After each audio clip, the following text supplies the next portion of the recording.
Brian Deane. Thank you very much for doing this. Did you watch a lot of films when you were growing up?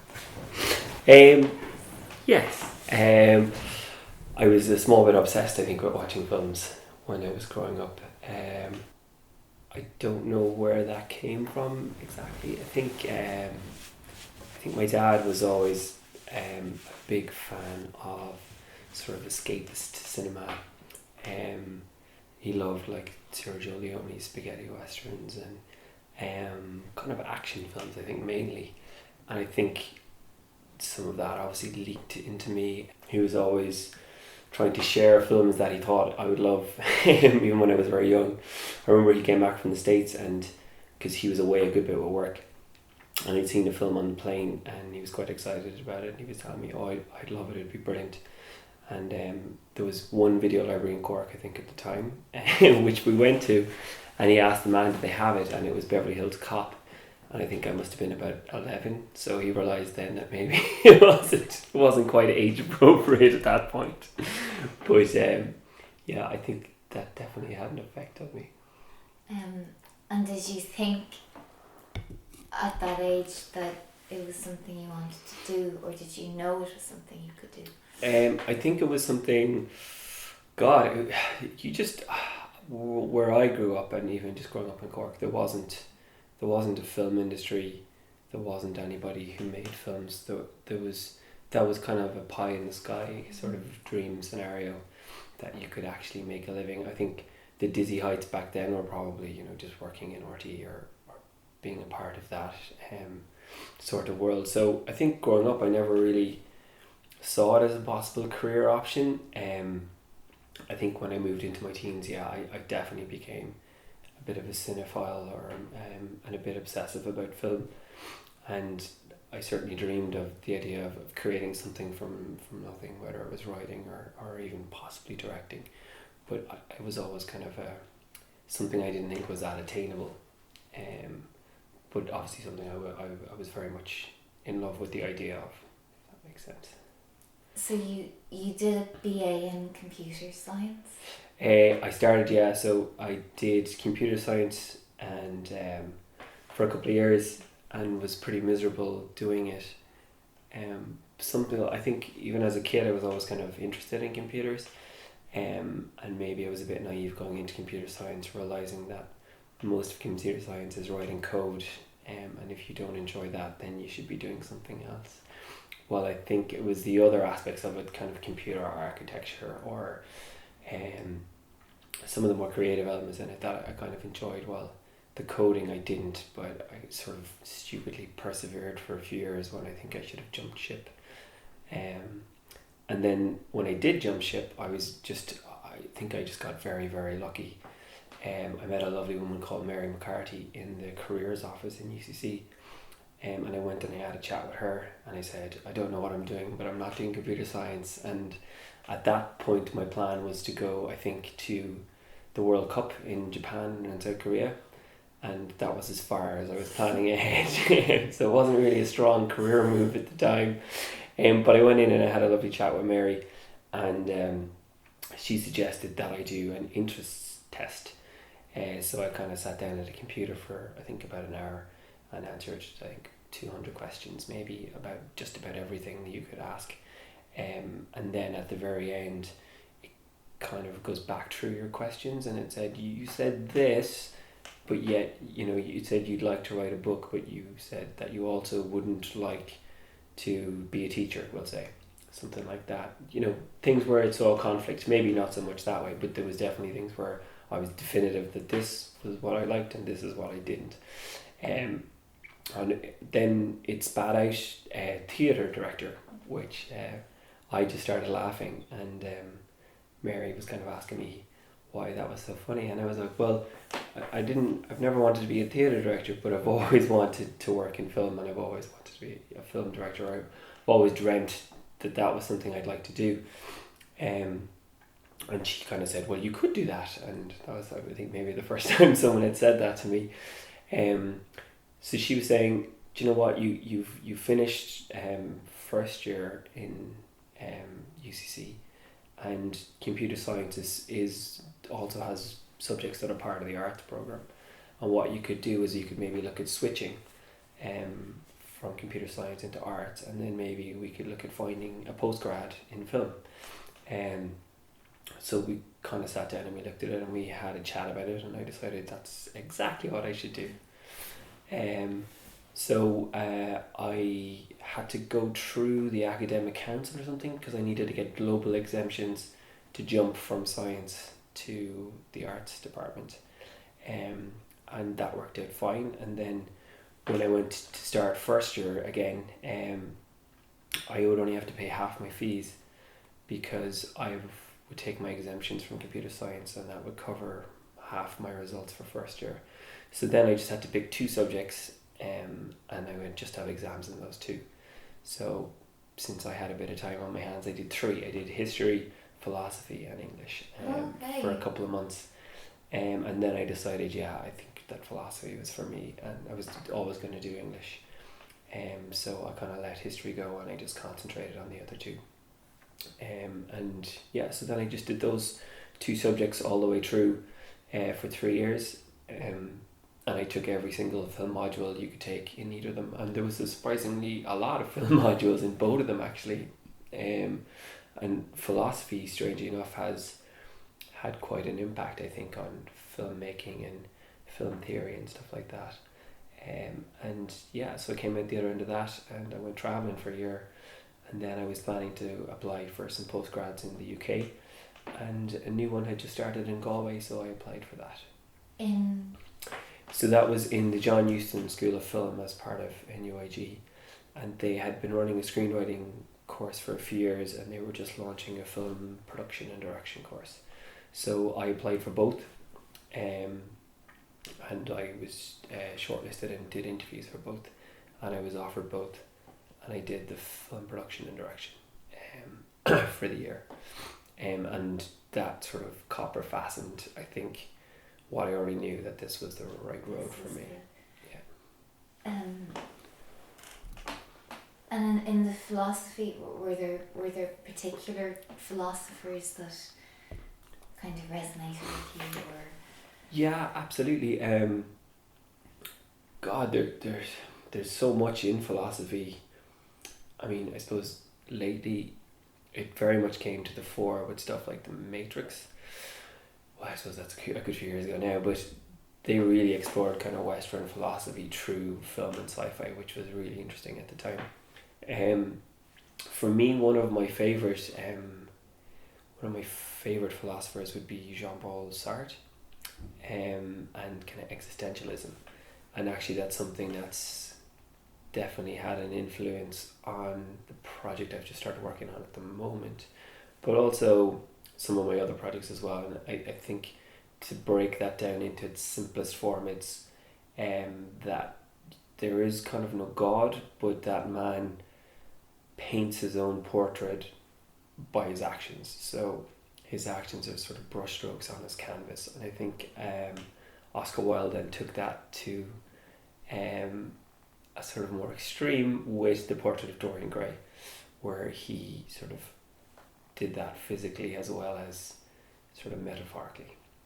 And that's something I think I've always really liked, the idea of that, because for me, I struggle to kind of believe in religion. It didn't quite make sense to me, and then it kind of leaves you with some sort of a void, and for me that sort of helped fill that void. It wasn't so much that you were trying to build yourself, I suppose you are in a way, but you also were doing good for the sake of humanity rather than for the sake of fear of punishment.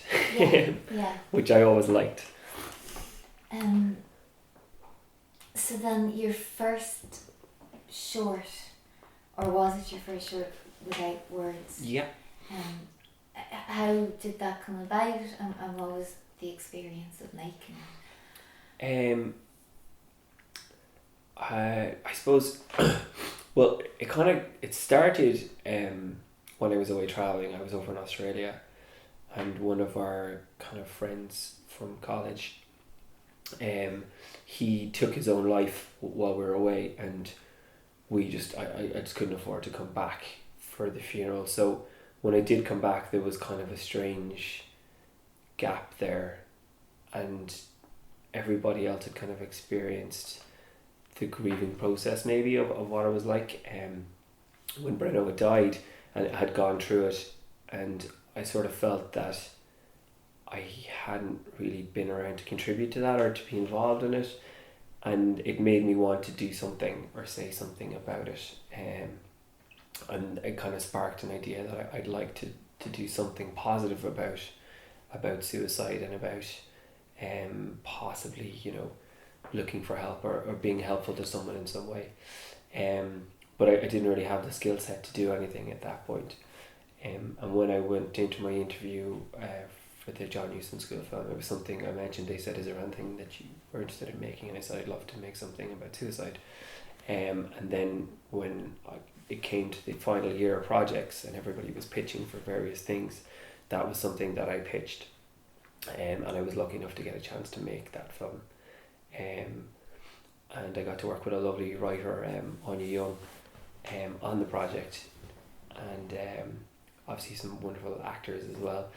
But the short went on to do quite well and won a big award internationally, which was lovely. But the really nice thing with the award was that I think over 400,000 people have watched it on YouTube. So I was hoping that in some way maybe it may have been helpful to someone, which was sort of why I made it in the first place. But it was also quite strange because it was going to be premiering in the Cork Film Festival and none of my friends had seen it. So I sort of mentioned to one or two of them what I was doing, and then I sent down a copy of the film for them to watch because I kind of needed their approval beforehand.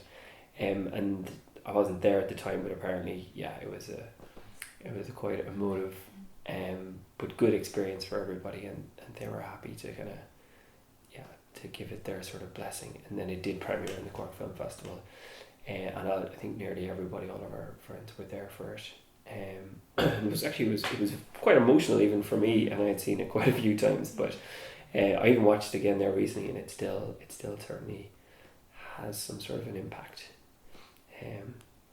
And I suppose considering it's very short, it's only 7 or 8 minutes or something, it does generate quite a bit of emotion, and hopefully it maybe helped some people somewhere.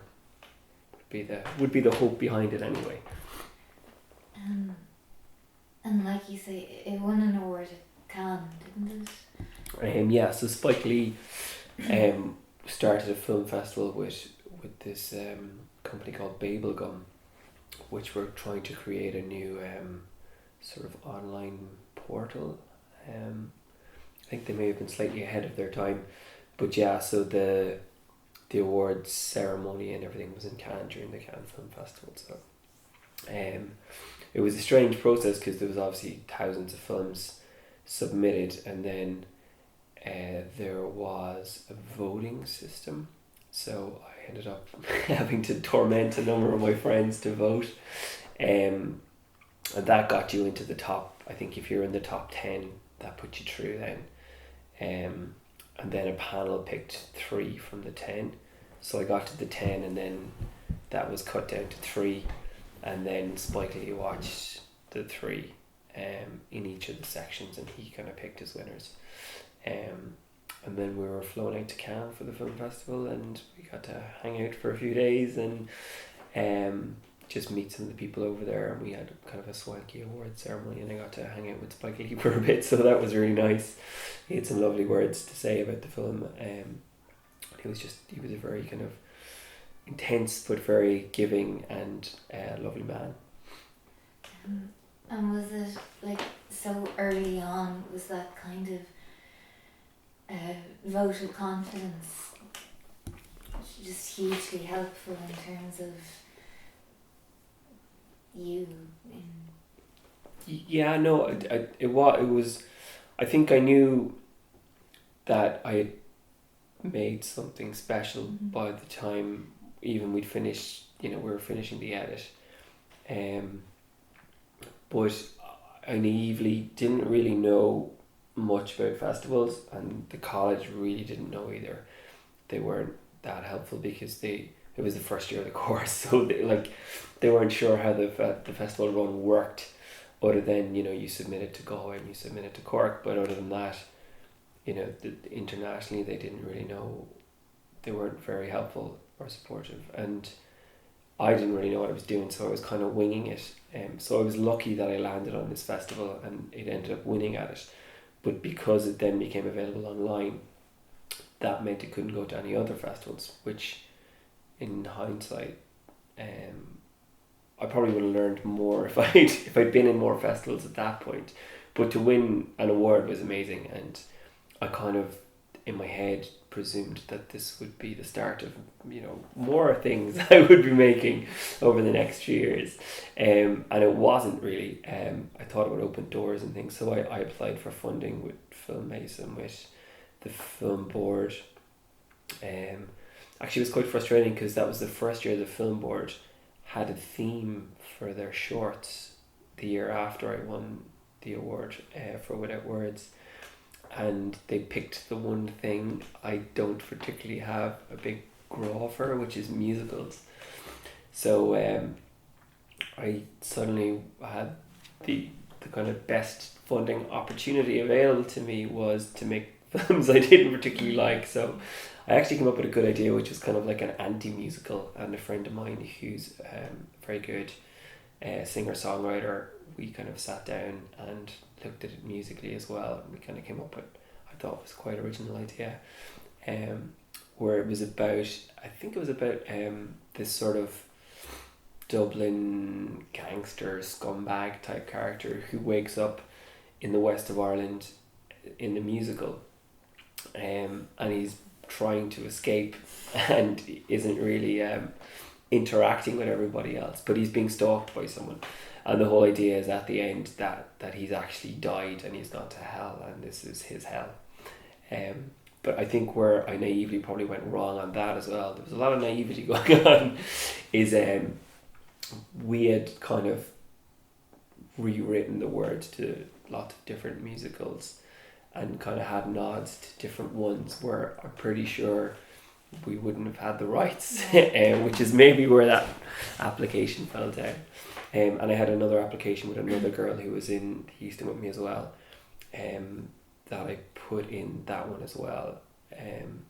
It was a more traditional kind of project, but it took a long time for the film board to come back and say that we hadn't been shortlisted. And then after that, I think I just kept applying for stuff. But that was also the time I started wondering how I was going to make a living, and I set up TW Films and started doing corporate work. It was weird, it kind of landed on my lap. Kind of a friend of a friend asked me would I be able to make a video for Pfizer in Dublin, and I ended up making, they were looking to sell the plant in Dunleary, and they were looking for kind of a prospectus video to help sell the plant. So I worked quite closely with Pfizer and learned a lot about what they do and about biochemistry, and I made quite an impressive video, I thought anyway at the time, and they did end up using the video to sell the plant. I was trying to see if I could get a percentage of them afterwards, because I think it was hundreds of millions. But that kind of led me down the road then of looking and doing more corporate work, which is what I kind of used to survive. And I kept applying for funding, and I think I've been shortlisted for projects with Filmbase 6 times. And last year I was lucky enough to finally get funded. But certainly after Without Words, I did think doors, the gates would open and people would be handing me money to make things. But at the same time, it's lovely that particular film, given what you wanted to do with it, is seen by such a wide scope of people. Absolutely, yeah. So then Volkswagen Joe was the next. Yeah, so there was a pretty big jump there of about maybe 3 or 4 years. And I actually did, myself and Eamon, who's in TW Films with me as well, we did a documentary for Satanta. That was, we did a TV doc, so we produced it together, and I directed it, and then Eamon edited it. And that actually turned out really well as well. So at that point I was like starting to examine maybe I should look at doing more documentary stuff possibly for TV. And the corporate things were going quite well. And I remember sitting down with my sister and kind of, I don't know, voicing my frustrations that I didn't seem to be progressing as well as I had hoped, since maybe even back to Without Words, I hadn't shot any drama in 4 and a bit years. And we kind of chatted about it. She said, but you're trying to do everything. You're completely schizophrenic because you're trying to apply for funding as a director, you're trying to write projects for drama, you're trying to apply for funding for TV documentaries, you're trying to get corporate work, you're trying to find clients, you're trying to deal with clients, you're trying to organise invoices, you're trying to pay your tax and VAT, and I realised, it makes perfect sense that I'm not progressing the way I had hoped, because I was trying to do way too much at the time. And around that time, this project Volkswagen Joe kind of came onto our radar. I think Eamon spotted it somewhere. It was advertised that they had funding and that they were looking to adapt a play. And I was like, having been turned down for funding so many times over the previous couple of years, I was like, they have the funding, so if I can just get this gig, that will help me get over the line. And I think it was before Christmas I contacted the Bell Turbot Drama Society, who were the people who were looking to have a play adapted and turned into a film. And they had sent out the play, and I just loved the play. I just fell in love with the play and the character straight away. And I was adamant that no matter who I had to kill, I was going to get this project. And what was it you loved about the play? Thinking back, a couple of things. The characters in it were wonderful and beautifully written by Brendan McCann. He's a fantastic playwright from Cavan. Everybody was very real, and the dialogue in it was beautiful. Everything had a very strong Cavan feel, and it was very much of the time. It was set in around the early 80s, and it dealt with the Troubles, and it dealt with sectarianism, and it was just a kind of a different view, I think, of the conflict that I hadn't really come across before. And it was about someone in the middle who had friends on both sides and didn't want to be drawn onto a side. And I had chats with Matthew Roach as well, who was in college with me, about a project, and we'd looked at a couple of different ones. And then when this one came along, I gave him a ring and I said, how would you feel about taking this on with me? So we had good chats about how we would adapt the play. We'd never adapted anything before. And I put together a pretty comprehensive application as to what exactly I would do with every element of the story, and what scenes we would write and how we would change and how we'd move away from the play. And we stuck that in, and we went up to Cavan and we had an interview. And I think just before Christmas or just during Christmas, I got a call to basically say that we'd gotten the gig. Of the 80, I think there was 80 applicants had gone for it, or 80 teams. So then myself and Eamon and Matt started working on the project. And myself and Matt met up with Brendan McCann a couple of times, and he basically said to us, look, it's going to be your gig. I'm happy to hand the play over to you. And he said, if you want though, I can stay involved if you'd like. And we said, we'll definitely keep you. Because he obviously had a wealth of information about the subject and the characters and the time. And myself and Matt worked very hard on the script through, I think, about 26 or 27 drafts. Till we were really happy with it. And then I think around that time as well, Eamon ended up having to step back from the producing role. So Anna O'Malley came in, and that was the first project we worked with Anna. She had worked on a feature film called Flat Lake in Monaghan and was on a couple of people's radars, so I had a chat with her and she seemed great and she came on board, and then we shot in Cavan over 5 days, which was an amazing experience. The rest is kind of history, I guess. I'm probably skipping ahead a bit. No, but was it just that you kind of felt, I'm back where I want to be? Absolutely. And one of my friends who I worked with quite a bit, I was over in Knob, he had come on board the project as well. I think he was the camera assistant, and the downloader. But we worked on stuff before, but we hadn't done any drama projects. And we were a couple of days into the shoot, and he just turned to me and he went, "You're really good at this." And that was just really nice to know. I think at that point as well, I had realised that I was good at it to a certain degree, and I had been away from it for far too long.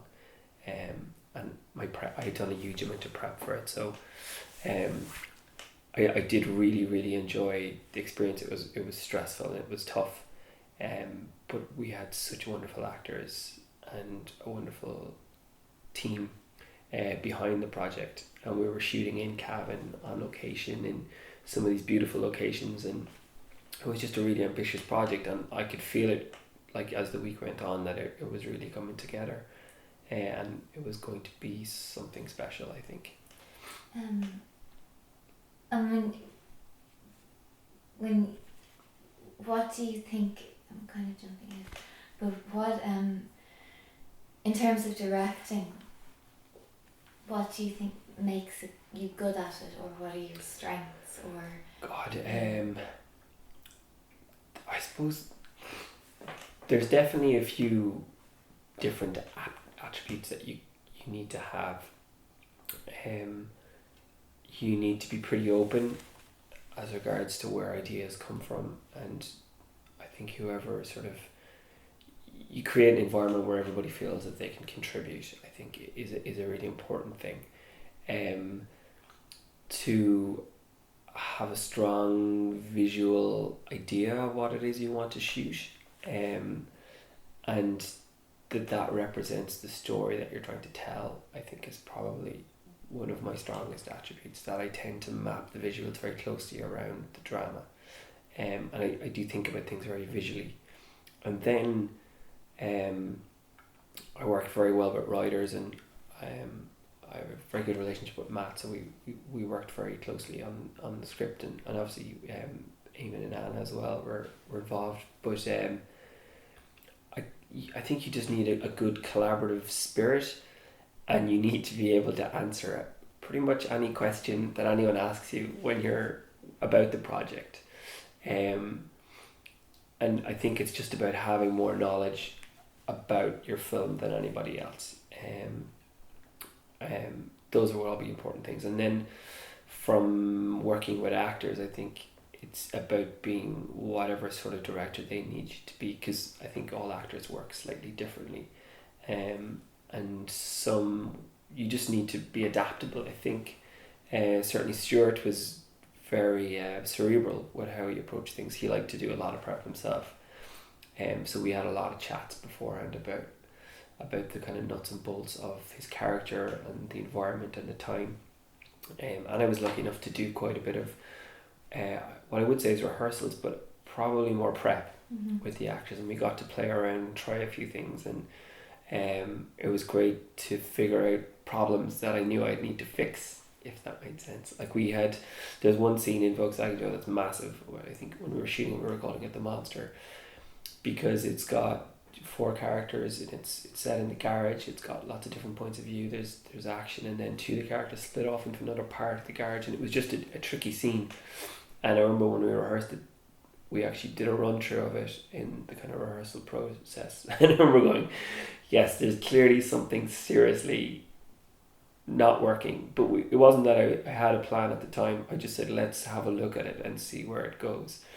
And very quickly I realised that there was a number of elements I needed to figure out. So it gave me time to figure those out before we ended up on set and me having to fix them. And what were those elements? Well, one of the things was that in the scene, there's maybe a spoiler alert, there's a man pretending to be a journalist and interviewing the lead actor, Volkswagen Joe, and there's kind of a menace to it, and what I figured out pretty quickly was that I needed to keep this journalist, who's actually an IRA man who's looking to plant a bomb, and Joe away from each other from a purely staging point of view, because if they were close enough, then there should be a physical confrontation at some point from one of them. So I needed to find a way of staging it, so I was always keeping the two characters separated. And in the film, I used the cars and the garage space to keep a car length between them at all times. So, there's no way one of them can make a swing for the other one.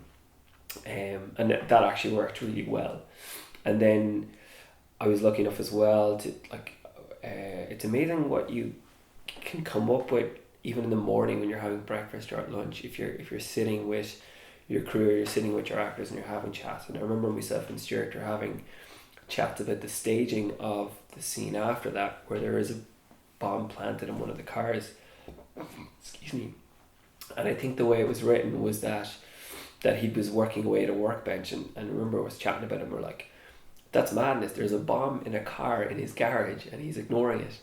So we came up with the idea of him sitting down facing the car, where he was almost keeping an eye on the bomb.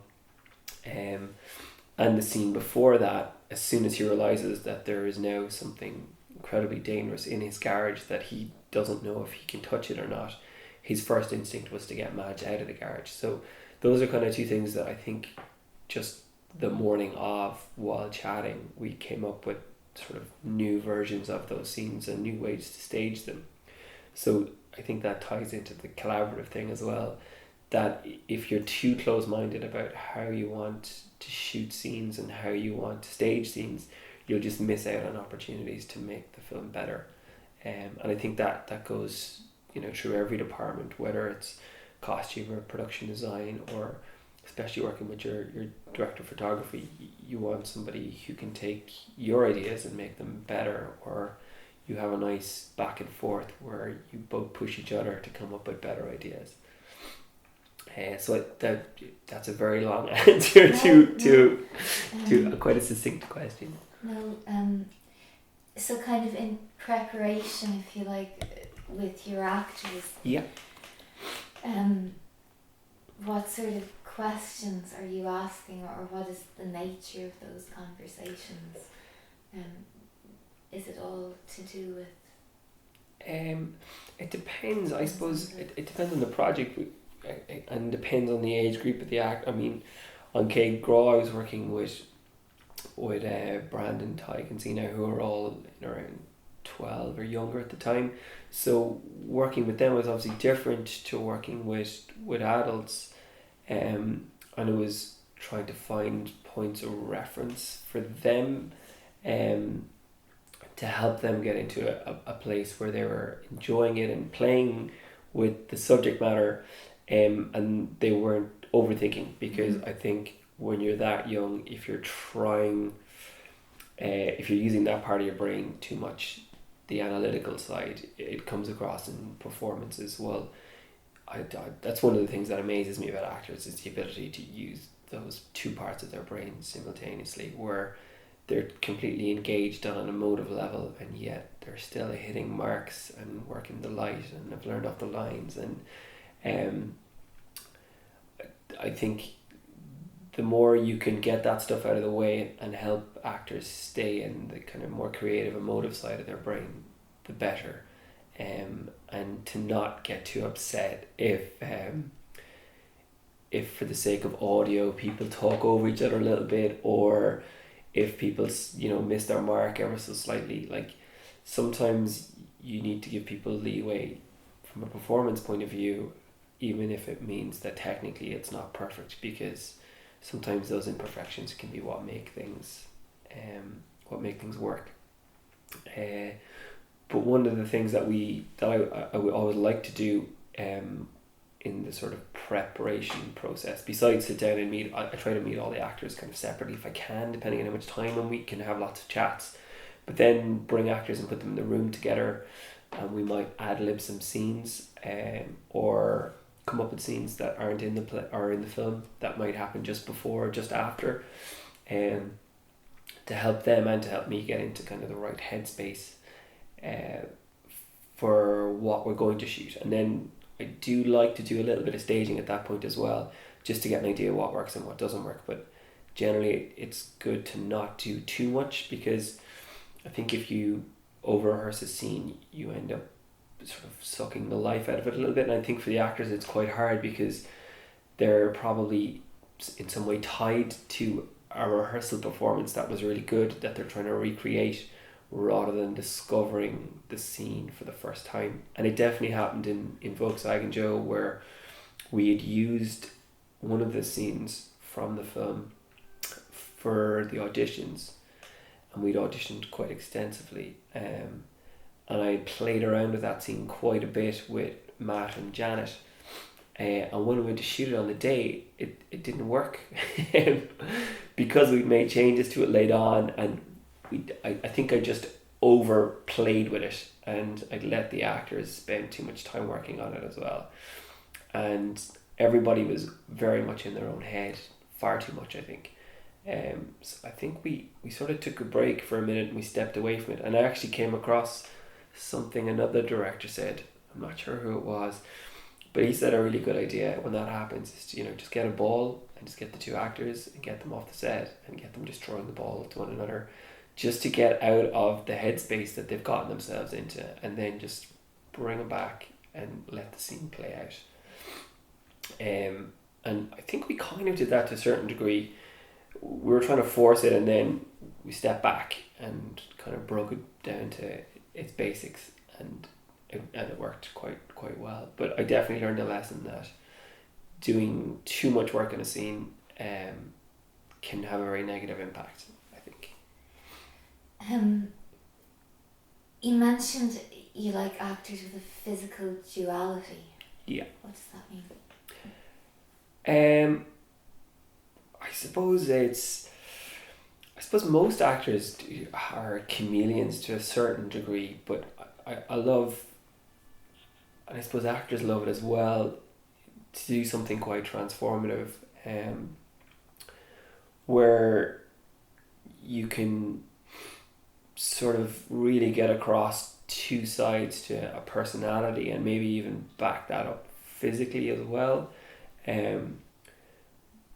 I guess all really interesting characters have a lot of light and shade, so to try to find actors that can tap into that light and shade and really revel in it, I think is something that I love to do. And some of my favorite actors, I think, are ones that swing from being characters that are quite dark and maybe even a bit malevolent, to being able to play paragons of light, maybe not in the same film or sometimes in the same film, but that sort of duality always really interests me as a viewer and as a director.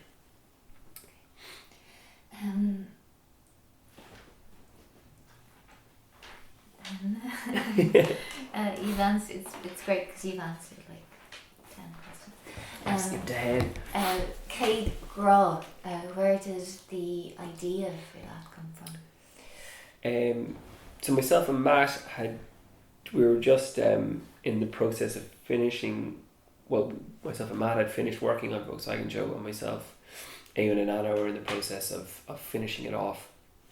And there was an upcoming, the next funding scheme with the film board was an Irish language one, which was the Garscanon one. And myself and Matt had chatted about a couple of different projects, and I think even at that stage we might have put one or two in with Filmbase. But my own thinking was the next step career-wise was to do something with the film board. Having done Volkswagen Joe outside the film board, I felt it was important to start to build a relationship with them. So the Garscanon funding scheme came along, and myself and Matt had chatted about a couple of projects, and he had an idea he'd had about these two kids in search of their first crush, and it was semi-autobiographical in that it was about Matt and his twin brother growing up in Tip, and Matt's twin brother Frank is gay, so that was kind of the angle that we were looking. That's kind of where it started from, and myself and Matt then started working quite hard on the script and reshaping it. Because for me, what the story was going to be about was creating a space for the audience to really feel what it was like and re-engage with that pursuit of your first crush, and that dizzy excitement that you had, and to do that for the two boys in the story, where you're following their kind of journey, and then realizing at the end that one of them was his first crush was a girl and one was a boy. But at that point, it didn't matter. You felt the same way for the two kids, and that's kind of what I was going for. Whether we pull that off or not, I'm not sure. But we submitted the script to the film board, and I was very lucky that one of my friends is from the Gaeltacht, Ultanohe, so he was good enough to translate the script, because myself and Matt's Irish language is abysmal, and he translated for us, and we got shortlisted, and we went in and we went through the interview process, and the film board really liked it, and they really liked Volkswagen Joe, and we ended up getting the gig. But one of the things that one of their stipulations was that we get it retranslated by somebody who's written for film before, which was fine. So then I obviously had to find someone who fitted that category, and I was very lucky that a friend of a friend, Owen McGiona Vrida, ended up doing me a massive favour and working on the script for me, and I learned a huge amount about Irish as well, and just how many idioms and things like that we had in the script that don't translate, and Owen was brilliant at kind of helping me find ways around that. Like there's a great line in the film where one of the boys has kind of failed at his attempts to get the girl, which I'm not sure he really wanted anyway, but he comes outside and the older brother says, "Oh, don't worry about it, there's plenty of fish in the sea," and the kid says, "I don't like fish," and clearly he's referring to girls, but the translation in Irish is there's many salmon in the river that hasn't been caught. So we really thought about that for quite a while, that it needed to work in English and in Irish, and it wasn't always directly translatable. So I think in the end we kind of did a combination of them both. I think we said there's many. Did we do in the end? But it was just that you need to be aware that things don't always translate that well, and we were in a weird position where we're working from English back to Irish, where I think a lot of times with Irish projects, generally in Ireland, people who are making them are fluent in Irish and they're thinking in Irish. And then to sort of protect myself, when we were making the film, everybody we cast was fluent in Irish. And I had a very good Irish speaker who was my script supervisor, who'd worked on Ross Maroon and things like that in the past.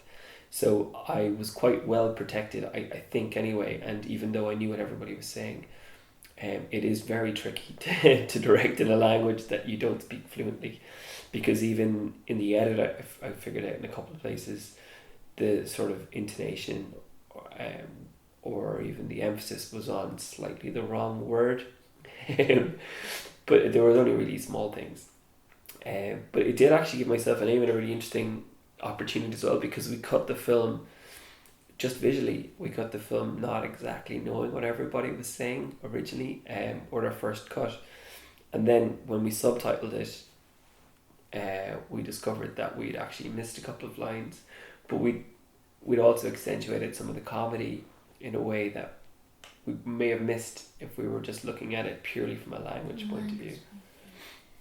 And those two kids, the two boys, what was it about them that? It was funny because we'd worked with Louise Kiley and Thurza King on the whole casting process, and one of the reasons we went to them is they had done a lot of stuff with kids, and they were just brilliant to work with, and we looked at a lot of kids and a lot of different boys. And at the start I was genuinely really worried about what sort of possibilities I'd have, how many kids I'd be able to find, especially in Dublin, that would be fluent in Irish and be, you know, very, very much able to act and to do it in kind of a naturalistic way. And we were so lucky. There was about 8 kids from the boys who were all really good. And I had a good think about it, and I made notes during the auditions, and we got to play around with things quite a bit. And then I paired them up, thinking about who would work best with who. And we brought them all back in again, and we did some more work, and kind of ad-libbed some stuff as well. And yeah, it was funny because there was, I don't know, different kids just had different characteristics that worked really well. And Tig and Brandon just both sort of stood out in different ways. They just seemed to have that sort of natural ability to inhabit these characters, but also they were quite savvy, you know, from a technical point of view. And actually, when we were doing the shoot, it was funny because my first AD was like, you know, they're never going to hit their marks, just so you know, just so you're prepared. And yeah, he was right. Like, a lot of times, the kids just struggled, which was fine. We, like myself and Russell, we sort of had an understanding that we needed to give Russell room to reframe or readjust, and same with focus, which Rob was doing, to give the lads a little bit of latitude, because they were probably going to miss their marks, and we needed to be able to kind of on the fly adjust. But it was a wonderful process working with the lads, and they were just really gorgeous kids. And Zena Donnelly as well was another one that we didn't have a huge amount for her to do. She was just she was the object of affection, but you could see very clearly that she was very talented as well. And yeah, I'm not surprised that the 3 of them are all still doing wonderful things and all still acting. So then the 2 most recent ones are Light and Foxglove. Yeah. Each of those, how did they come about, or what was it you wanted to do? So I suppose with Blight, it was, again, we were in the middle of finishing something, and Signatures was the kind of the next funding scheme after Céad Ghrá. And the film board loved Céad Ghrá, and we're really happy with it. And we're kind of, I suppose, happy to support us to go again. And we had a couple of projects that we were looking at. There was one in particular myself and Matt both quite liked, was the idea of doing some sort of a horror or doing something quite dark. And we'd had an idea that we were rushing to try to get done in time for the application. And we'd come up with something that was quite good, and then a couple of days before the deadline we had pitched it to Eamon, who said, that's really like this feature film, which I went and watched, and unfortunately it had a very similar parallel storyline, so I got Matt to watch it, and then we're like, okay, now we need to come up with something else. So in about 3 days we came up with another idea and another script, and I ended up, because I was doing post on Volkswagen Joe, I ended up staying up all night to do the application, which I genuinely like to have the time to do applications properly. So it was all very rushed, and myself and Matt weren't hugely surprised when we weren't shortlisted. But that was kind of, as soon as we got rejected and Céad Ghrá was finished, we sat down and we had a chat, and we said, well, let's go back and look, because I think we were onto something with the 2 ideas that we had. And we looked at the 2 scripts and what we liked about each of them, and then we combined the elements that we liked most. And then that started us on the road for Blight. And then over the next couple of months, we kept tipping away at it, kind of back and forth, working on the story and the script. And then when Signatures came around the next time, we were well out in front. Okay. Just in a very, what was the seed of the idea that you really liked about it? like? Well, one of the things, I'd be afraid to give away spoilers, but I suppose one of the things that Matt liked was he liked the idea of somebody looking at someone who was possessed as a conduit to the other side. So originally one of the ideas that we were looking at was that we'd have somebody who was involved with demonology or Satan or Satanists or something like that, and would see somebody who is possessed as a way to communicate with hell, was our thinking. And I thought that was a really interesting idea. And we also liked the idea of having these kind of strange outsiders, sort of like the Wicker Man. And I really liked the idea of having a young girl who was pregnant and possibly possessed. And there was kind of hints of incest around it as well, and it was like maybe we could play around with that idea. Originally that was the in for me anyway, and the film that sort of messed with our original evil plans was a film called The Last Exorcism, which the girl in it is pregnant and possessed, and there is this kind of back and forth about whether she's pregnant because of incest or whether it's the devil's baby kind of thing. And those were two of the things that kind of pulled us into Blight. And then one of the other big things for me was the way horror has gone the last few years. There's just been, I think, an overemphasis on the sort of found footage films and projects.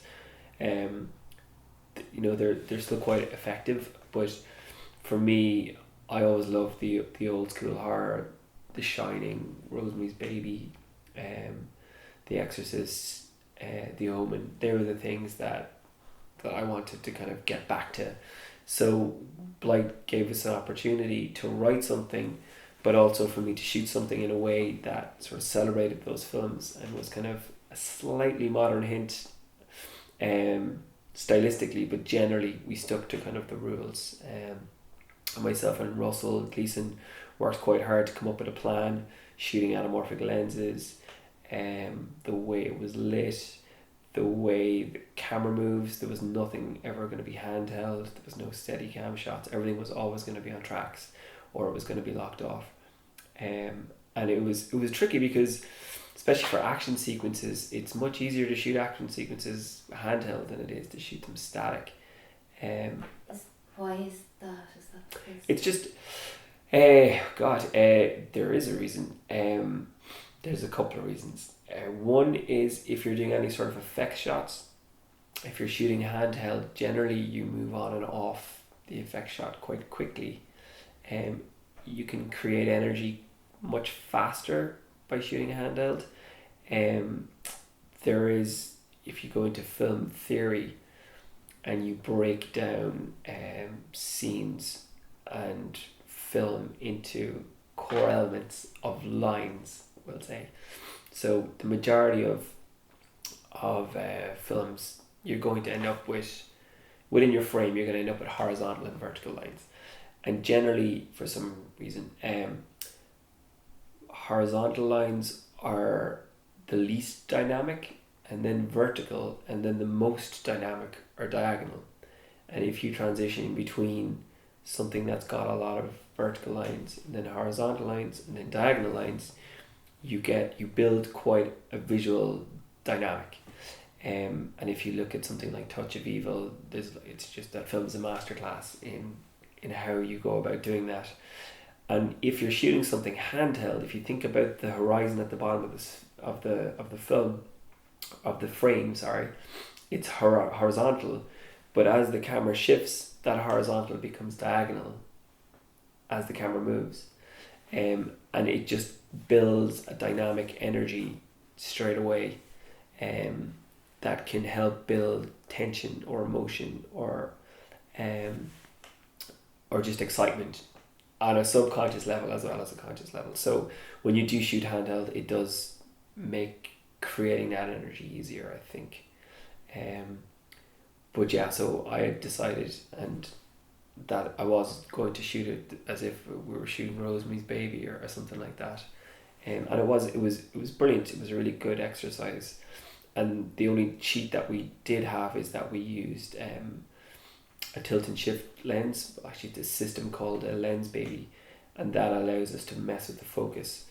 And I think for the point of view of the Demon was the only time we use it, but it just helped give it a little bit more of a dynamic look. So say Control then, the web series you did for the RTE Storyland. That's completely in contrast then to, in terms of what you're talking about with light, is it? Well, no, we took a similar plan with that. I was working with a really good DOP, Richie Donnelly, and what I wanted to kind of tap into there was the kind of 70s kind of spy movies. Okay. And the idea of being watched and things like that, which is something that's in Volkswagen Joe a little bit, but we used a lot of really long lens stuff, a lot of kind of telephoto things, and not that we didn't really shoot much handheld, but what we did was we kept the camera movement alive by having it on tripods, but with a long lens, so you had a bit of stability, and yet the camera lens was always moving, so it does feel quite handheld, but in fact it is actually, it's locked off but being kept alive, I guess, by movement as it's being shot. And that series Control, how was the... So that was a funny one, because Matt had already started talking to RTE about it, and he was working with John Wallace from Black Sheep Productions, and they had applied. They had gone and had a chat with RTE, and RTE said, we really like it, and we think you should put it in for Storyland. So at that point, when Storyland was coming around, the lads had gotten on to me and said, I'd be interested in coming on board to direct it, and I said I absolutely would. So then myself and Matt worked really hard on the script, and it did change quite significantly from what it was when I came on board to what we ended up shooting. And probably the trickiest part was trying to create 4 episodes that are all going to be 7 or 8 minutes long, and having a beginning, a middle and an end, and creating tension and sustaining tension through those episodes, which was quite tricky. But I think Matt had just had the idea, like, I think we were kind of ahead of our time actually, in that since then there's been a couple of TV shows that have gone down this route. I think you've got CSI Cyber, which is terrible, but there's also a wonderful TV show called Mr. Robot, and we did touch on some of the things that they touched on really well, where there was clearly a niche there for someone to fill, and we'd kind of hoped that RT might get on board and do that. But after we finished Storyland, we went in, we had a chat with them, and they just said, look, we think it's great, we love the show, but there's just no money for us to commission anything on Network 2 at the moment. So it kind of felt like a bit of an opportunity lost, but in another way it was great, because I got to work with Jane and David from RT Drama, and I got to work with John Wallace from Black Sheep, and myself and Matt got to work on another project together, and I got to work with some wonderful actors as well, especially Elva and Fionn and Matthew O'Brien in my leads. But yeah, it was a really positive experience.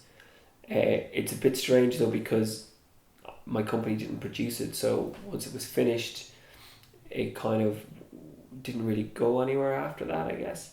The plan, I think, from John's point of view, and maybe and from Matt and for myself, I guess, was to get a foothold in RTE, which we did, but then it was kind of sad that there was nowhere else for it to go after that. There wasn't really a festival run or anything, because it was a web series.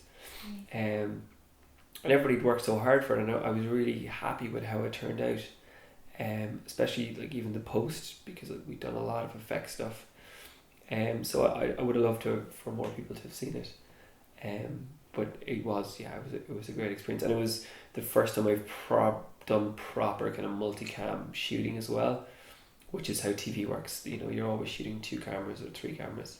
So it was the first time that I'd shot 2 cameras, and that is a slightly different mindset. I have shot 2 cameras on stuff before. We shot a little bit on Blight, but it was out of necessity. When we were running low on time, I was able to get 2 options with things, usually a close-up and a wide, where usually with single camera drama, your lighting per setup, you just have a bit more control. But so it was a great experience, and I got to show, I guess, that I could direct and shoot stuff for television. And like just looking at everything,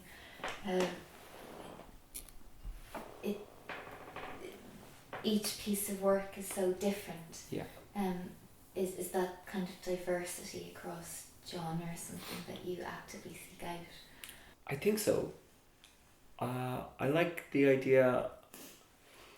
I kind of think that if you're a director and you're good at what you do, it shouldn't matter what you're directing, what genre it fits into, or what type of film. And I believe strongly that you should always map your visuals onto your story, and that there needs to be a very strong connection with how and why you shoot something a certain way, as that helps tell the story that you're trying to tell with your, you know, same with your production design and with your costume design and with your props and with your actors, and all the elements need to be working together. So I do tend to give myself very strict rules about how I shoot things, and I think by doing that I end up making things that can look and feel quite different from one another.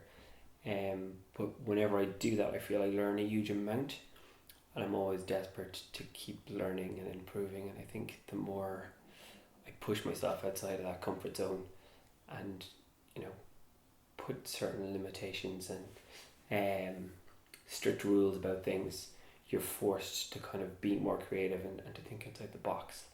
And I think Orson Welles had a great quote just about filmmaking in general. I think he said that the absence of limitations is the enemy of art. And I think that's very true in filmmaking, because you can shoot something anyway. I mean, you're not limited with how you shoot something or why you shoot something unless you can create those limits yourself. And I think by creating those limits, you give yourself a style and a look that can be very specific to a film, or it can be very specific to a filmmaker. I like the idea that you could look at my stuff and not know it was all shot, you know, by me or directed by me. And I think I like the idea of being a bit of a chameleon as a director, as much as I like actors who I think are chameleons as well. So yeah, I like the idea of not being specifically attached to a genre or type of film, but that's probably not a good plan from a career point of view. And I've kind of been told that you know, agents and funders and broadcasters and studios, they like to pigeonhole people because it makes you kind of a safer bet. So they like to employ directors who are horror directors to shoot horrors, and they like to do, you know, costume dramas. They've got a costume drama guy, and I really like the idea of not sitting in any of those categories, that I could kind of throw my hand to everything or anything. I'm not sure whether that's true, but that's the mentality that I have, and probably one of the people that I would look up to the most, who was a master of that, was Stanley Kubrick, who not only hopped genres like a madman, but has the definitive film in 4 or 5 different genres, where, you know, you've got The Shining, which is, I would say, the definitive horror, Space 2001, definitive sci-fi, Doctor Strangelove, I would say probably definitive satirical comedy, Full Metal Jacket. You know, he's just incredible. But to me, you know, you wouldn't say Stanley Kubrick should only do, you know, period drama, or should only do war films, and that's certainly how I feel. I like lots of different types of films, so I'd like to make lots of different types of films, and certainly it's good to see that spirit is still alive. And I think Lenny Abramson is somebody who I look up to a lot, who kind of seems to, maybe not as in such an extreme way, but he makes different types of films that seem to interest him in different ways, and they're not all the same type of film, which kind of gives me hope that maybe there's a niche out there that I can fit into as well, or create a new niche. Yeah. Then just aspects of the job that come less easy to you, or that you have found most challenging. God, that's funny actually. It's like an interview where you're like, "What? So what are your weaknesses?" What are your weaknesses? I have no weaknesses. I suppose I'm sure people say it in interviews all the time, but like, I definitely am a bit of a perfectionist, and that can lead me to micromanaging things probably too much. Or maybe sometimes my time would have been better used handing things off. But I'm definitely getting better at that. I think post-production is something that a lot of directors struggle with. Just because by the time you get there, you're exhausted. You've kind of put everything into the shoot. You've put everything into the edit. You're usually under time pressure. And you start to make compromises that you shouldn't. And I think I've probably gotten better at finishing strongly, I think, with projects. And probably learning a lot about composing and working with composers and music and things like that as well. Because again, there's just another level that you can add to your projects in post-production if you work with the right people and you stay on track. And sound is another one that's just so important, and when it's done right, it's incredibly powerful tool, and it's something that you really only learn by doing, especially if you're a director. Because I was over at the Berlinale Talent this year, and they had this wonderful lineup of different talks and things like that. But one of the things they had two very specific technical workshops, one for composers, I think, and one for three actually, one for editors and one for directors of photography, and they were only for directors of photography, editors, and composers. I remember finding it very frustrating because I was like, this is exactly the sort of stuff directors should be doing, that you get a much better understanding of what the possibilities are for composing and what the possibilities are for editing and what the possibilities are technically for shooting, because as a director you need to be able to do and understand all those things. Maybe not, you don't need to be able to be at the same level as a director of photography, but you need to understand how the cameras work, how the lenses work, how filters work, how lighting works. Otherwise you're handing that off to somebody else, and they may do it exactly the way you envisioned, or they may not, and it's just another variable that you're losing control over. And it's the same with production design. I mean, you need to understand how that works and what's possible and what's possible with the budgets you have. And the same with costume design. I mean, you talk to costume designers and like they're just amazing as well at what they do, but that you're not just trying to make outfits, you're trying to tell the story with costumes. And I think once you get into that mentality for everything, that's when you'll end up making really good projects. If everybody is trying to tell the story using props, or using production design, or using costumes, and using music, and using sound, and using the color grade and effect shots, and you just need to understand and be able to access all of those things in order to do your job. At least I think you do anyway. You've mentioned Berlin Biennial. How do I say that? Berlinale. Berlinale. What is Berlinale. it? I'm not sure. It depends who you ask. What is it? So the Berlinale is the is the kind of official name for the Berlin Film Festival. Okay. And that takes place in February every year for about 2 weeks. And a good few years ago, they started to create a sub part of that festival where they opened their doors to bringing in sort of the best talent in their various film disciplines and bringing them to Berlin during the festival and bringing masters of their various fields and combining those up and coming talents with film professionals in order to help them progress and move up to the next level. So it's a very supportive, wonderful idea, and you also get a fantastic opportunity to meet other filmmakers from around the world who are in the same place you are, and see their work and make new relationships. And one of the big things that you learn is that, and especially at the moment, the film board are they're just doing miracles with what is a tiny budget, and there's only so far they can stretch it. So we have to look to Europe and to the States to help increase our budgets and to be able to realize projects and take them from ideas and actually make them a practical possibility.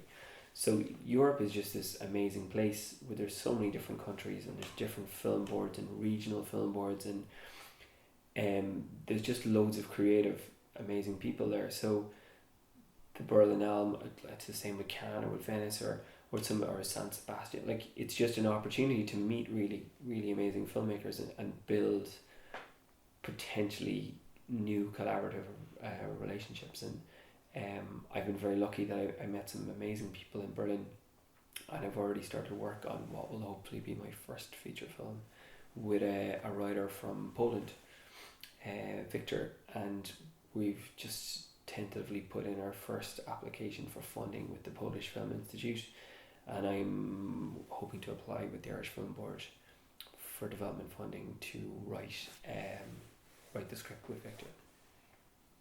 And that that project, or the confidence to go for that project, if you like, did that come directly out of the experience of going to Berlin?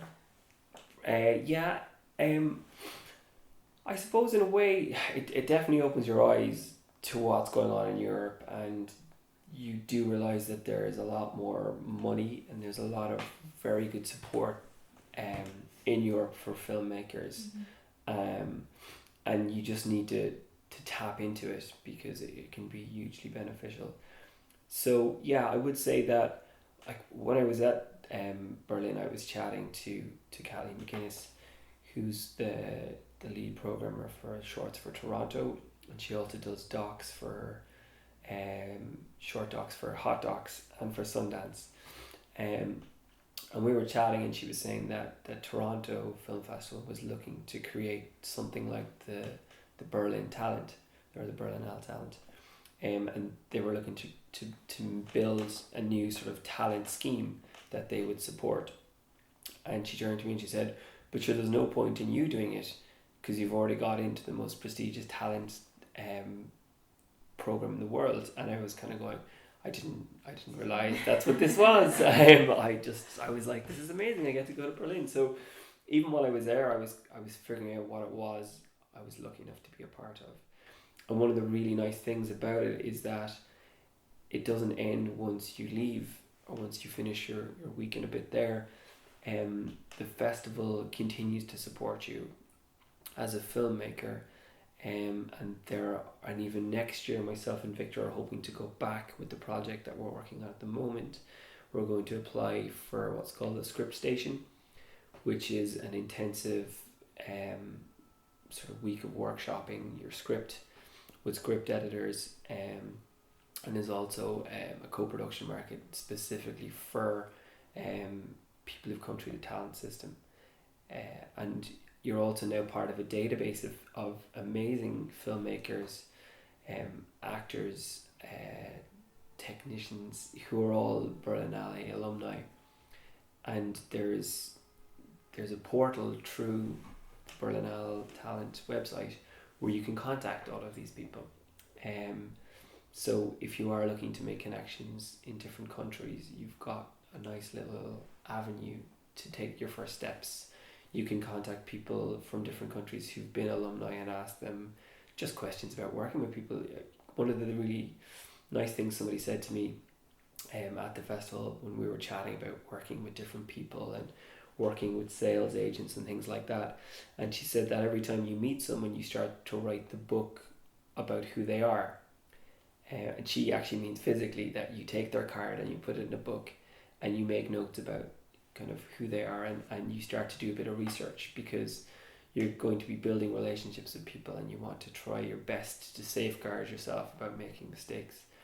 And one of the really good things she was saying to do, which we do in Ireland all the time, is if you're looking to work with someone you haven't worked with before, then you contact somebody who has worked with them that you know, and you ask questions about how they like to work. I certainly,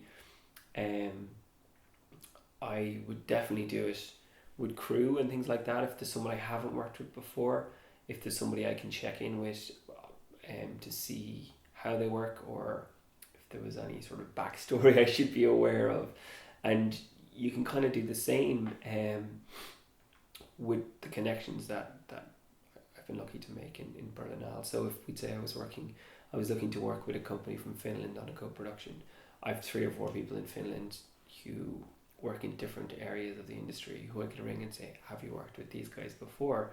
Are they nice to work with? You know, have there been any issues in the past? Because the last thing you want to do is discover somebody is a nightmare to work with when you're already sort of in bed with them, I guess.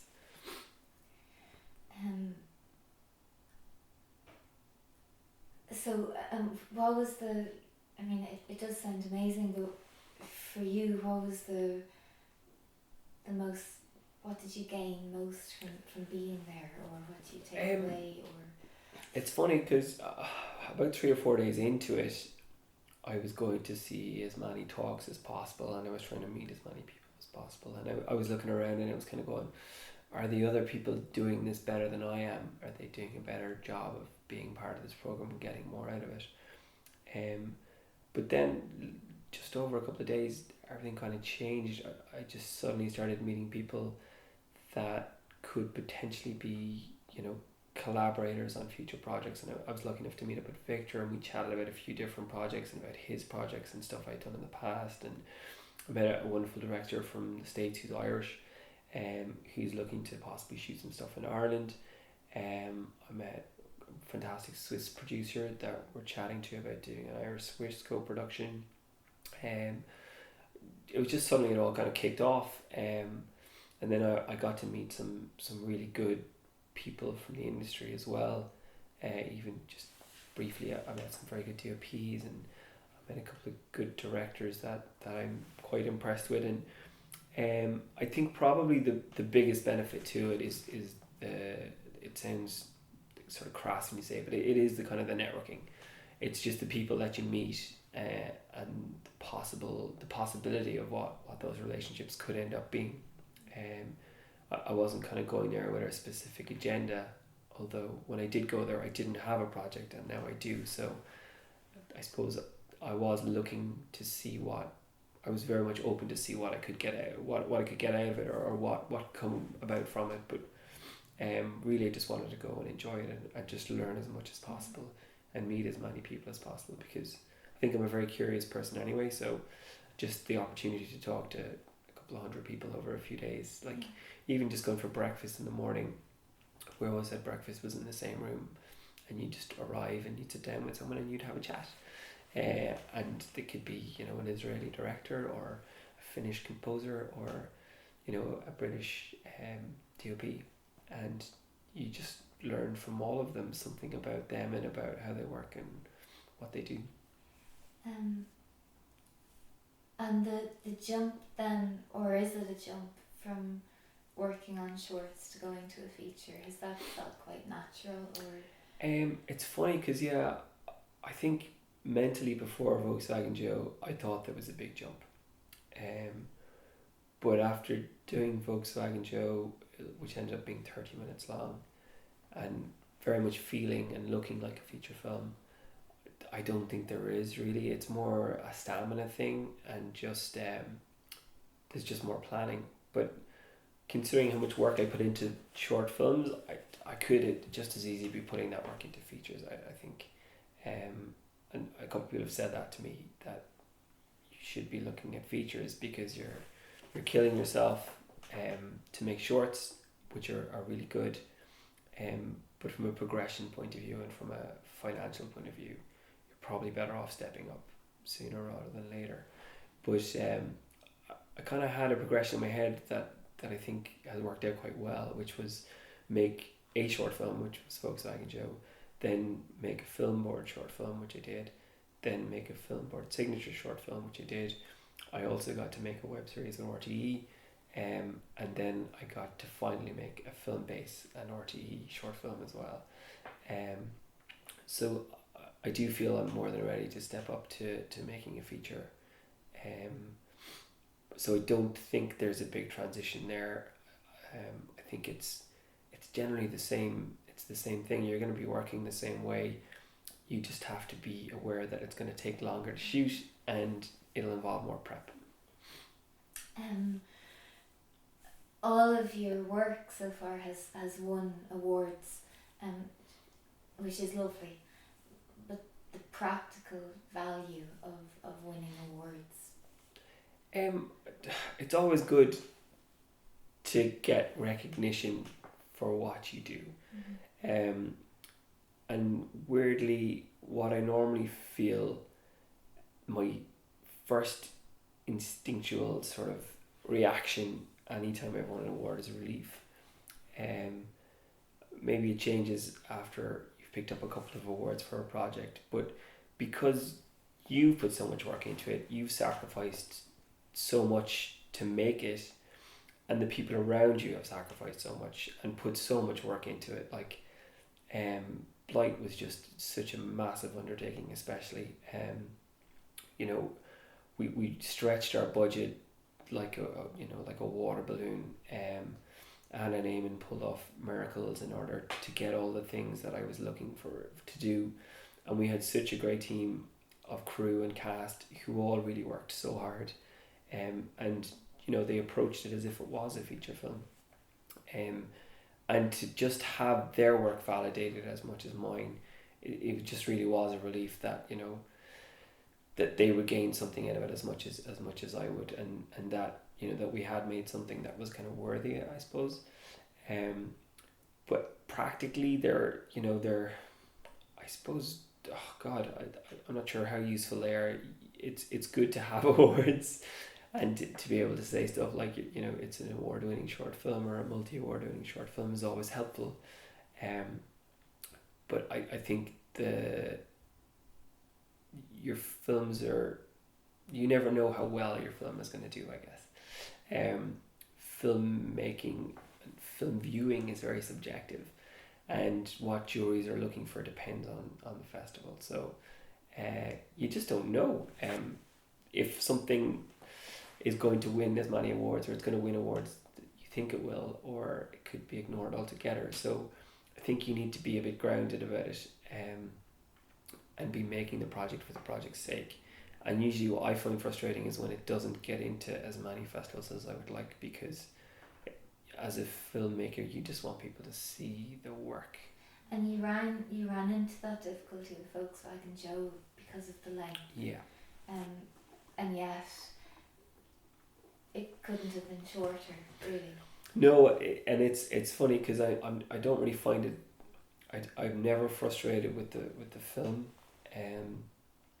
The play was about 40 pages long, and I can't remember how long the script was. It was in around 22, I think, or 23, and the film ended up being 30 minutes long, which is on the line for short film.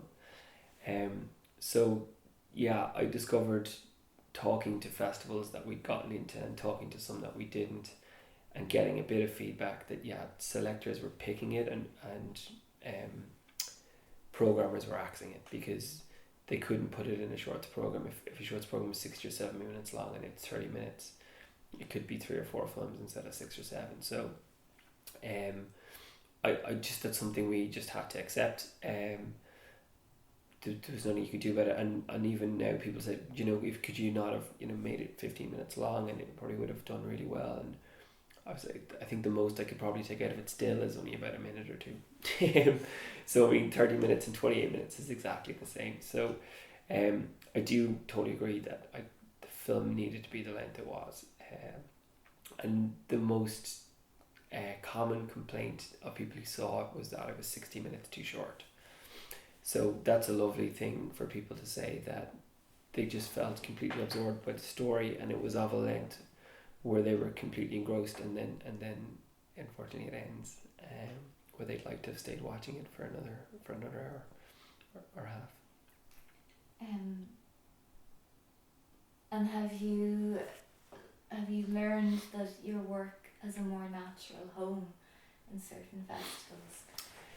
Well, this is the 3rd year now I've been doing film submissions for festivals, and I think every year I've learned quite a bit about how you submit and where you submit to and things like that. And definitely I learned a huge amount in Berlin about film festivals, because I got to chat to the head programmer for shorts for Oberhausen, the Berlinale, Toronto and Sundance, and previously I've met a couple of other programmers as well, and just had chats with them. And certain festivals like certain types of films, certain programmers, and European short film generally, it's a bit of a sweeping statement, but a lot of the festivals, they're not looking for strong narratives, and they're not looking for more straightforward stories.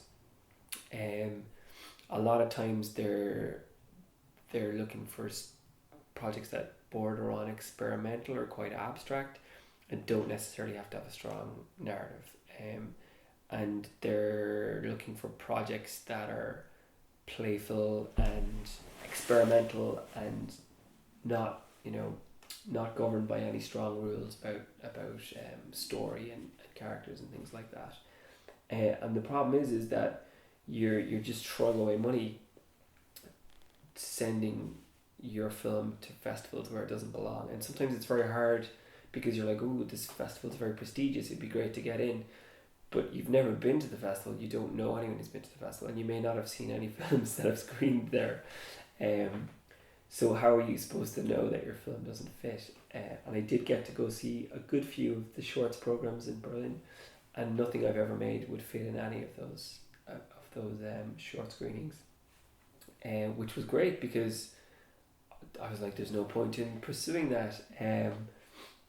It's a bit late now for me to learn that I've spent 50 or 60 quid over the last 50, 60 euros a pop submitting to the Berlin Film Festival, where I had no chance of getting in. Plus they want an international premiere, and in the past I wouldn't have had one, and this year I did have one, but there was a bit of a mix up.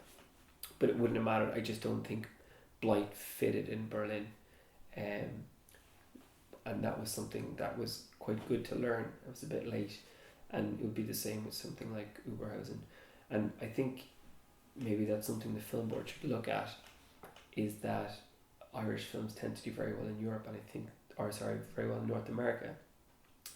And I think that's because we have a bit of a foothold on both sides. We have that sort of American mentality and some of that European mentality, and it makes our stuff stand out quite a bit in the States, but not stand out as much as some of the other European films that don't do successful in the States, that are a bit too abstract for US and Canadian audiences.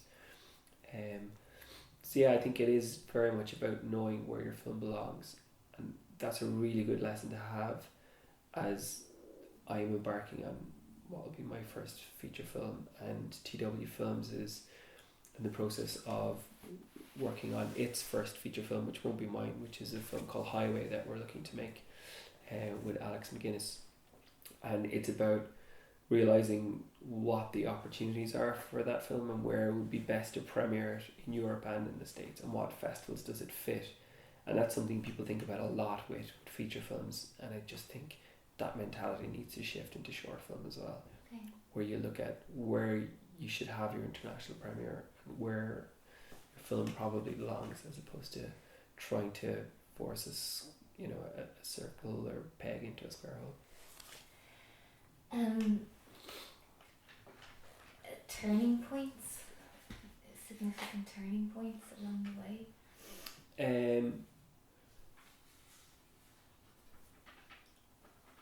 You might need to give me more. In terms of as career or projects yeah, just kind of shifts that happened that set you. Well, I suppose the Berlinale would be one. I think there's definitely been a few with different projects. I think getting projects is probably the biggest thing, and my progression as a filmmaker the last 2 or 3 years is completely down to being able to work on projects. Mm-hmm. And that's the tricky thing. And I think learning that I work better with other people as regards script and collaborating with writers rather than getting lost writing something myself, because I think that's what happens to me if and it's something I've asked Jim Sheridan, and I've asked who else was I chatting to about it, but just about at what point do you stop being the writer and start being the director. And I tend to be messing with the script while we're shooting the scene, so having that little bit of distance between me and the script I think is good, and having another voice to work with at the script stage is really helpful, and I think that's something that was a massive turning point for me, and I'm more than happy to be a director of other people's scripts. Okay. Because I have a very good understanding of script generally and writing, that I'm able to kind of work with the writer to reshape it so it's something that works for me and for them. So the new feature film is a bit of a departure, where it's my idea and it's something that's been sort of crawled into my brain and haunted me for a long time, and I'm sort of leading the project from a writing point of view, but I still really like the idea that I have somebody to work with on it, and we can hopefully push each other creatively and just help me get out of my own head a bit when it comes to the writing. Were there big disappointments that actually in hindsight turned out to have been not quite the disappointment you thought they were? God, I tend not to dwell on the disappointments too much. I just don't think it's very helpful. I think you should always be looking forward to the next project. I was lucky enough to do a bit of rally driving in Waterford a couple of years ago with my girlfriend Dee, and one of the gems of wisdom that came from that, from our the person who was teaching us, he said that when you go through a difficult corner, and if you don't quite get it right, you need to forget about it and start thinking about the next corner, because if you're dwelling on the corner you've just gone through, you're not going to take the next one properly. So while you can learn an awful amount when you're working on projects, I think you need to just let them go and then start moving on to the next one. Advice to your younger self? Oh wow. God. I don't know. I think probably between 2008 and 2012 I put a lot of work and time and energy into sort of corporate projects. And it worked out well for me in that I got to stay in Cork and I got to make a living, and myself and Eamon have a very good creative relationship, who's in TW Films with me, that we kind of developed over that time. But I was taking on too much, and I think I recently produced a short film for a very good Cork young filmmaker called Lachlan McKenna, and he was definitely guilty of what I was as well at the start, and that's trying to do everything. Were not just the creative stuff but the logistical things, and I think when you are a short filmmaker starting out, you know, you do end up having to produce to a certain degree, because if the physical things aren't there for you to shoot, then you can't make the film. But at the same time, the more time you spend on that sort of stuff, the less time you're spending working with your actors and working with your DOP and working with your production designer. So I do think planning is something that I've learned is really, really important, but also being single-minded about what I'm doing and not letting myself get distracted trying to do everything for everyone, and just focus on my job as the director. Films that you love to watch or come back to, or it's weird because I always struggle, especially it's kind of a classic filmmaker question when people hear that you know you're a director or you're a filmmaker, they're like, oh, what's your favorite film? And it confuses me every time, because I've just never been able to pick a definitive film. At one point I did manage to get it down to a top 10, but I've just forgotten all of those films. The Korean films of what is his name? Park, he did the Vengeance trilogy, which was Sympathy for Mr. Vengeance, Old Boy, and Sympathy for Lady Vengeance. And those films I just love. Probably the one that's more underrated was Sympathy for Mr. Vengeance, which I just think is an almost perfect film. It's very dark and just very beautiful. And probably Gaspar Noé's Irreversible as well is another one that I would like to say I've only watched it once, because it had such a profound effect on me. I haven't needed to watch it again, because it's very dark, but it's a masterpiece, I would say. And the images of it still kind of haunt me. It's just an incredible film. So I think any film that resonates with you long after you've seen it are the sort of films that you love, and are the sort of films that you hope to make. And what do you love about what you do? Oh wow. There's so many hurdles you have to jump through in order to get to the shooting, to get to production. But when you are on set and you're halfway through a shoot and you are just surrounded by so many creative people and everybody's pulling in the same direction, and you're kind of like a composer, you know, or conducting, sorry, not a composer, a conductor of an orchestra, and everything is just, you can feel the magic of what you're creating, and whether you're at the monitor, whether you're on set, and you're just surrounded by this wonderful, warm, creative energy, and you just feel so backed and by the people around you, and that everybody is working really hard to make something special. That's why you do it. That's why you put up with what at times can be a very painful job. There's a lot of heartache and rejection, and it puts a lot of stress on relationships and friendships and family, and financially it can be very difficult. But it's all worth it for those moments of just sheer joy when you are getting to do what it is you think you're put on this earth to do, I guess. Yeah. Thank you very much. Thank you. All right.